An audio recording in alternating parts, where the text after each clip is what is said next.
Hello everyone and welcome back to my channel. If you're new here, we talk about all things homesteading, homemaking, and just the journey to a slower, more simple life. Today, I am out in the backyard, and as you can see, we have quite a bit of trees back here. And it is still winter, but I am just so eager to get going on garden bed planning, and I want to try to do it as cheaply as possible. So I am just back here collecting all kinds of dead sticks and logs and just about anything, and gonna try to figure out how I can somehow turn that into garden beds. So let's just pick up some sticks.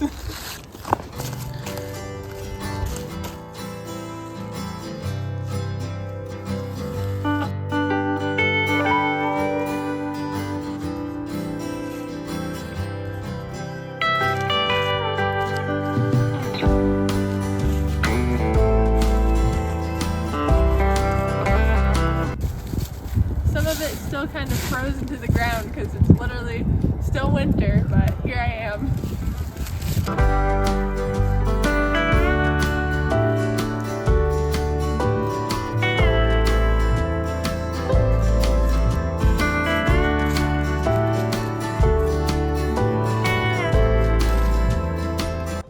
So this right here is deer poop.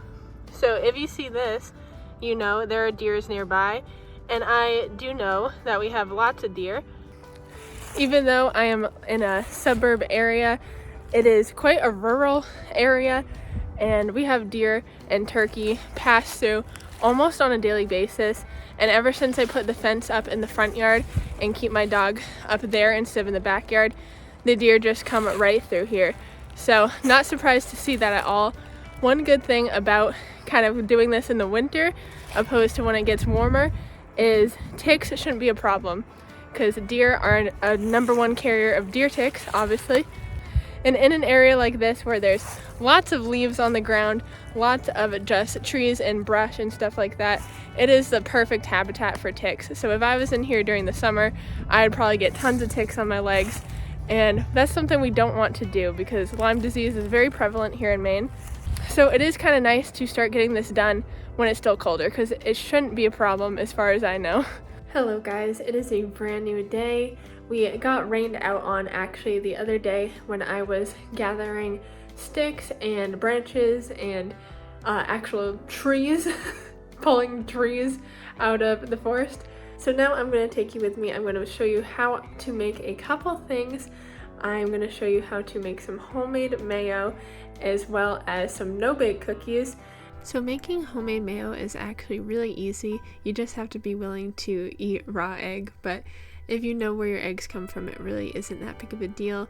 You just want to put it in a big mason jar is what I like to use, something that you can get an immersion blender in, or you could use it in a regular blender. But just 1 egg, about a tablespoon of mustard powder, a cup of any kind of oil will work. I don't like to use olive because it gives it off a taste. I like to use avocado oil, as well as a tablespoon of lemon juice and a teaspoon of any kind of vinegar and some salt. All you do is just mix it up with the immersion blender. You might want to add the oil slowly so that it's not all in there at once, but it is the simplest thing ever. And one way I like to use homemade mayonnaise, also helps me use up leftovers, is making homemade chicken salad. So I just get some onions ground up, as well as I had a whole roast chicken a few nights ago and I have some leftover chicken. So I just throw that in there as well and have that get all ground up. And then I just add my homemade mayonnaise to it. It is so simple, and I love to have it with crackers. Dipping crackers in it, I think it tastes so good. So that is a great homemade snack that has a good amount of protein.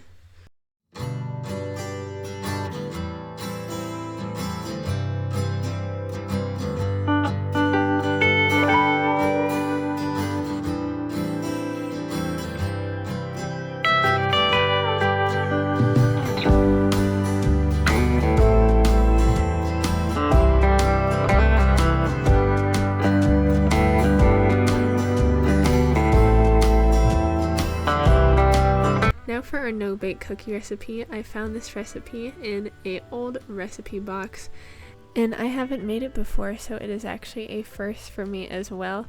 But following the recipe, I used 2 cups sugar, a 1/4 cup of butter, which is about a half a stick, 4 tablespoons of cocoa powder, and a 1/2 cup of milk, and that is the ingredients that you're going to put in a pot to warm up on the stove.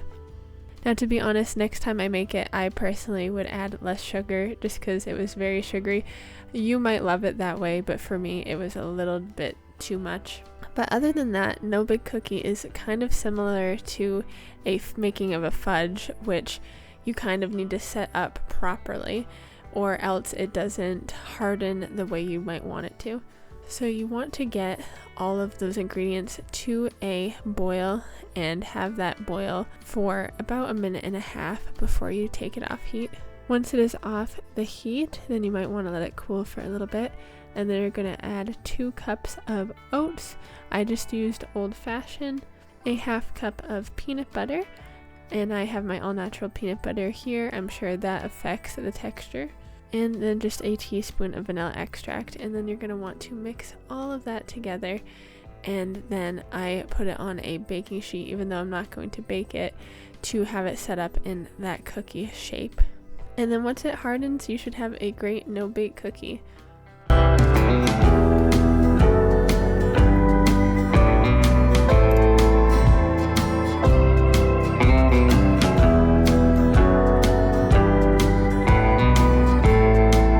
So I know I just showed you how to make some mayonnaise as well as how to make some no-bake cookies, but another simple thing that I just happened to whip together and I thought I'd share is Italian dressing. But even though it is early, we decided for our family to get some salad ingredients and just have a salad because it's been so nice this week. It has been really warm for March here. It's been like in the high 40s. Today even hit like 51. For me, 40-degree weather is like going out in my shorts time pretty much. But I thought I should tell you how to make this dressing since I put it together real quick, didn't think to record it, and it's so easy. You do about 1 cup of the oil and a little bit of a vinegar. I use apple cider, you can use red, white, whatever, about a teaspoon of that, and then just a teaspoon of a bunch of different spices. So I like to use garlic powder, onion powder, oregano, and basil. And usually I put a couple little bits of red pepper flakes as well. But that's really all it is. Italian dressing is nothing hard to do. And it's a favorite of mine for salads because it is really simple. It has quite a bunch of flavor to it, and it's not super heavy, kind of like other things like ranch, for example. If you would be interested in a whole video on just how to make a bunch of different condiments homemade, please let me know because I've been thinking about doing that. I want to compile just all the recipes I can think of. So if you have a favorite condiment that you like to use and would want to know how to do a homemade version, let me know because I'm definitely thinking about doing something like that. Let's do a quick little plant update. Here is one of the pumpkins. Do you see the size of that true leaf? Isn't that just amazing? Oh, I'm so excited. All of the squash are doing really, really well like that, getting their true leaves, and everything else is doing super as well. Everything is growing nice and strong. We are on week 3 of them being planted. Still got a ways to go before it is time to put everything outside, but they're doing really well and I'm really excited. Hello guys. So to finish up the video, I thought I would kind of give you my idea of my garden bed plans out in the garden. It is a little cooler today than it has been, but it's been pretty cold in general compared to a lot of places. It's about 40, 39 right now, a little bit of wind, but the sun is out and it's beautiful. So I thought I would show you. Oh, but also I would like to point out my outfit, which I don't usually, but I want to give you a little show of it because I'm very proud. I've been sewing some of my own clothes, and this skirt that I am in is one of those things. So I'm going to show you that really quick just because I'm proud. Sewing has been very, very fun, and I definitely recommend it as something to take up if you need a little hobby. But with that, let's show off the garden. So here we are in the front yard, and we have these beds already, as well as some of the metal ones, 3 metal ones and 3 beds made from non-treated planks, as well as these kind of square cinder blocks with the slits. So what I want to do is do a bed the whole length of the front of the fence that's going towards the road, and if I can as well, do the whole side. And so that will create lots of space in order to grow things. So that is my hope, and we'll see if I can get that far. My thought of what I'm going to do is on 2 of these beds, take one of the layers off and convert those beds to only 1 plank high. So that I would say is about 8 to 12 inches high off the ground, and just have them be not as high, because I don't need them to be high for reasons of, you know, making it easier for me to garden. I can get down and get dirty, but I just wanted them to be higher, thinking I'd need more good soil. I don't think I do. I think 1 plank high will be good, and then I can take those and move them to right here and create 2 more beds from materials I already have. And I think what I'd want to do is here put a bed just for strawberries and a bed just for corn. That's kind of what I'm thinking. Now really, the only things that need a deeper bed, I think, would be potatoes and carrots, because of course they are kind of root crops, and so they need more places to grow their roots. But other than that, I really think I should be good with less depth. And for ones that are deeper, we have my metal beds, those 3, and one of them I put onion and garlic in, which you may know if you've watched for a little bit, because I did it last year, and they are starting to come up, and that is very exciting. I think with that, and I think if I leave 1, I should have plenty of room to do stuff that needs it to be deeper. And then with the whole front and side, I think I will do those just 1 plank high as well. And I think I'm gonna go the route of the plank of wood with the cinder blocks. I really enjoyed how easy that was and how easy that is to take apart and to be able to move, since this is not my forever place by any means. This is hopefully gonna be pretty temporary, because the goal is to save and really have the land and some acres. And so I want to make here nice, but I don't want to invest a lot. I don't need them to be pretty. I even considered lots of other options that are not pretty at all. Let's take a seat for a second. I considered even just buying or getting off of Facebook Marketplace or something tarps, and just zip tying them to the fence and trying to almost kind of make a U shape with it and just put soil in, something like that. But I leaned against that because 1, I wasn't sure if anything could leach from the tarp material, and I'm pretty concerned about leaching and things like that, as well as cheap tarps can tear apart fairly easy, so I hear. I don't have first-hand experience, but I do know some people who have worked in construction stuff have told me tarps are not very reliable unless you get like the really good ones, and those would probably be pretty expensive even secondhand. And then I would most likely want to put holes in it to have drainage, so just stopped thinking down that route altogether.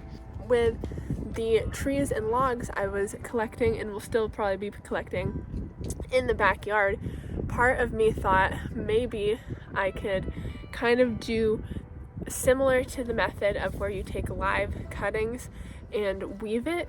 Maybe I could just kind of stack it in a way that's kind of weaves around other bits and ends, and have it be stacked something like that, and that would be all free. I may still try to do that for a small bed out front just to see kind of how it worked, but I was kind of discouraged away from that mined path because it most likely just would not stay very well. And like I think I've said, the soil, or I should say really the dirt that we have in the front yard here, is so extremely rocky. It's so hard. You really can't put posts in the ground hardly at all because it is so rocky. Like, even with the auger we did for the fence, that was a process that somewhere else would have probably been done in a day for how, you know, few posts there were, but it was a multi-day process because it kept hitting huge rocks, and just it was quite the experience. So to get anything in the ground like that, to stand it up, whether be twigs or if I'd have to invest in like metal or something like that to keep the rest of the logs balanced in that way, I don't think it'll work that well. I think I'm trying to think so outside the box to save money that I would end up making it more complicated than it needs to be.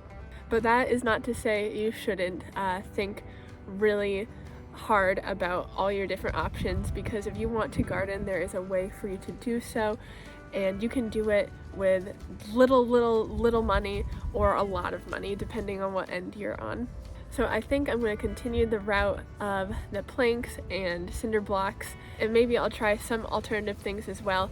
And on the back deck, where I'm going to try to do a whole deck garden, I am going to be using just a bunch of pots that I already have. So that will be pretty much free, I'm thinking, and I'm kind of brainstorming different things I can do as well, could build as well, to kind of make the most out of that space. So let me know if you have any thoughts. I'd love to know.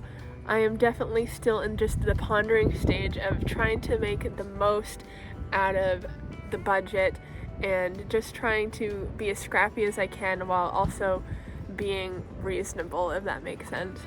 I want it to be so nice so bad, but my fingers, I think you can see, are getting red. My nose is getting red. It is chilly today. It is definitely chilly. Beautiful blue skies, but nonetheless chilly. Yeah, I just looked, it's like 37 out right now, which I'm not wearing 37 degree weather clothing, that is for sure. But so I'm going to wrap up this video there. If you like this kind of content and would like to see more, please consider subscribing so that you can join our community of like-minded folk. I've been putting out videos every single Monday, so please stop in and join me. There is an exciting season ahead. My favorite season of spring is just around the corner now, and I can feel it, and I'm so excited, and we're just gonna have a great year this year, I'm sure. But anyway, thanks again for stopping in, and I'll see you in the next one. Bye-bye!